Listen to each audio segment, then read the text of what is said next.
सगळ्या पापांचं फळ हे अमित शहाच्या पदरात टाकावंच लागेल. जालियनवाला बाग हत्याकांडामध्ये आम्ही एक जनरल डायर पाहिला होता. जंतर मंतरला आम्ही जनरल कायर बघितला. एक प्रश्न आता की आज शिवसेनेत हा विषय संपला नाही सर, याच्या संदर्भात असं आहे की दोन मुद्दे समोर येतात. एक तर त्यांनी हे आदेश दिले का किंवा त्यांच्या पक्षात त्यांना न सांगता हे सगळं घडलं का?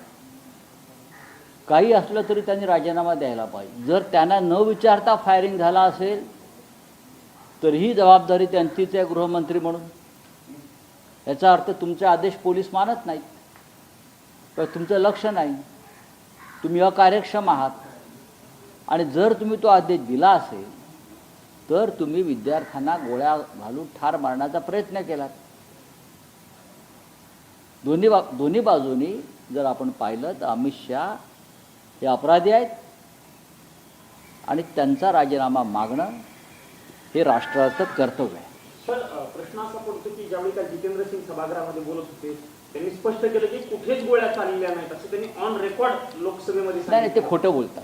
त्यांच्या विरोधात आक्रमण आणलं जाईल. नाही, काही आणू द्या. जितेंद्र सिंग हे एक राज्यमंत्री आहेत प्रधानमंत्री कार्यालयाचे. ते लिहून दिलेली भाषणं वाचतात. स्वतः ज्यांच्यावर गोळ्या चालल्या असे अनेक विद्यार्थी समोर आले, समोर आणले.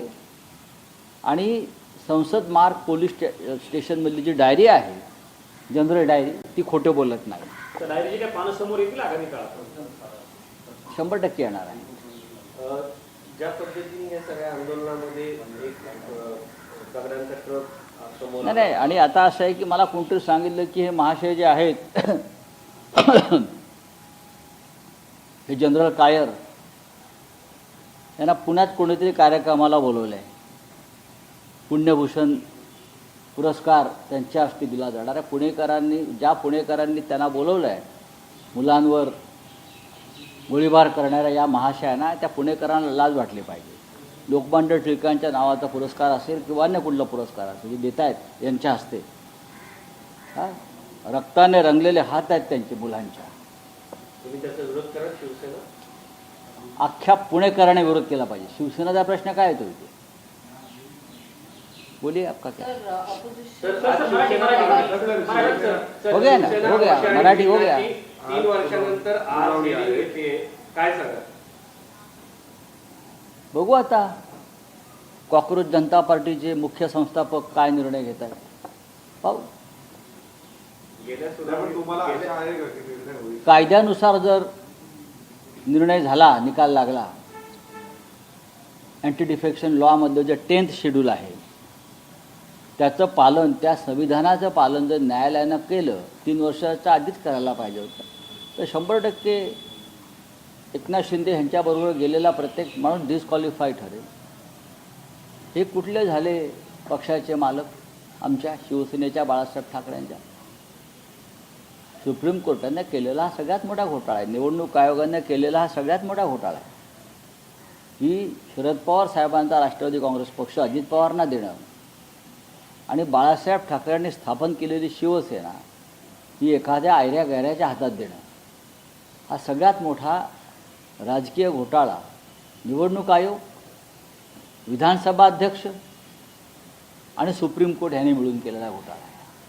आणि आम्हाला खात्री आहे की याच्यावर त्यांना कायद्याच्या कलमानुसारच 10th शेड्यूलनुसारच निर्णय घ्यावा लागेल. आणि तो माननीय बाळासाहेब ठाकरे यांच्या शिवसेनेच्या बाजूनेच लागायला हवा, जर कोर्ट करप्ट झालं नाही तर. मागच्या निवडणुकीच्या वेळेस तुम्ही जे विश्लेषण करतात किंवा कोर्टावर जी टीका करतात त्याचा उल्लेख झाला होता की अशा पद्धतीने आमच्या विरोधात बोललं जातं. मग निकाल द्या, निर्णय द्या ना संविधानानुसार. कॉक्रोच का चिडले? तरुण मुलांना कॉक्रोच बोलणं, बेरोजगारांना, हे कोणत्या संविधानाच्या कलमामध्ये बसत आहे? जर आमच्यावरती अन्याय कोर्ट करत असेल तर आम्ही गप्प बसायचं का? तुम्ही भ्रष्टाचाराला खतपाणी घालणार असाल, पक्षफुटीला खतपाणी घालणार असाल, डिफेक्शनला खतपाणी घालणार असाल तर जनतेने गप्प बसावं अशी न्यायालयाची अपेक्षा आहे का? नाही. बोलिए। ऑपोजिशन लगातार अमित शाह के इस्तीफे की मांग कर रहा है, आज भी आप लोग क्या इस मुद्दे पर? बात ऐसी है कि अमित शाह जी का इस्तीफा उससे पहले होना चाहिए था। जब पुलवामा हो गया, पहलगांव हो गया, किसकी जिम्मेदारी थी? गृह मंत्री की जिम्मेदारी थी ना। वो हाथ की सफाई यहाँ करके बैठते हैं, लोगों को मूर्ख बनाते हैं आकर। हाँ, पुलवामा में, पहलगांव में 40 जवान मारे गए, किसकी जिम्मेदारी है?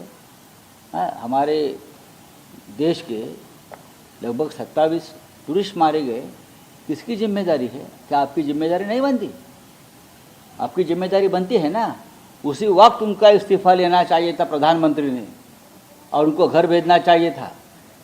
अब जंतर मंतर पर बच्चों पर गोलियां चली है, चाहे वो पैलेट गन हो और कुछ हो, किसकी जिम्मेदारी है? आपकी है। आपने हमारे बच्चों को मारने की कोशिश की, तो जिम्मेदारी आपकी बनती है। तो आपको इस्तीफा, अगर आपका इस्तीफा अपोजिशन मांग रहा है तो प्रधानमंत्री ने उसमें हस्तक्षेप करना चाहिए और उनका इस्तीफा लेना चाहिए। जनरल डायर जैसा बर्ताव किया अमित शाह ने वहाँ। जनरल डायर को हमने देखा जालियनवाला बाग में, और ये जनरल कायर को देखा हमने यहाँ जंतर मंतर में। तो इस्तीफा मांगना ये बहुत बड़ा राष्ट्रीय कर्तव्य है और राष्ट्रीय भावना है। सर, लोकसभा के ये एंटी पेपर जो अमेंडमेंट बिल है वो पास हो गया है, आपको लगता है इससे कुछ नहीं होगा? क्योंकि पेपर सेट करने वाले सब संघीय लोग हैं। सभी वाइस चांसलर यूनिवर्सिटी के उनके लोग बैठे हैं। सभी एजुकेशनल जो बड़े बड़े इंस्टीट्यूट हैं वहाँ अपने अपने लोग बिठाए हैं। पेपर सेट करने वाली जो टीम होती है ये उनके लोग हैं। वहाँ से तो पेपर लीक होता है। महाराष्ट्र में 9 लोगों को अरेस्ट किया, सबसे ज़्यादा अरेस्ट महाराष्ट्र में हो गई। कौन है ये लोग? आप उनका पूरा नाम लेकर, उनके रिश्ते कहाँ हैं? सभी के रिश्ते बीजेपी के साथ जुड़े हैं। उसमें से 2 पेपर सेटर है, 4 प्रोफेसर है, ये बीजेपी के लोग हैं। ये होता रहेगा। इस देश में कानून बनते हैं, लेकिन कानून तोड़ने वाले मोदी की सरकार है। सर, राहुल गांधी पर अटैक कर रही है गवर्नमेंट की, उन्होंने गलत देखो, बीजेपी बहुत डरी हुई पार्टी है अभी। इस वक्त सबसे डरपोक अगर कोई होगा तो बीजेपी है। बहुत डरी हुई है। मोदी जी डरे हैं, अमित शाह जी डरे हैं, डर के मारे वो कुछ भी बोल रहे हैं। अभी वो सत्ता से जाने वाले, आप देख लीजिए। सर, जैन जी ने G20 पर भी भारत का अपमान किया, ऐसा रामदेव बाबा कह रहे हैं। कौन?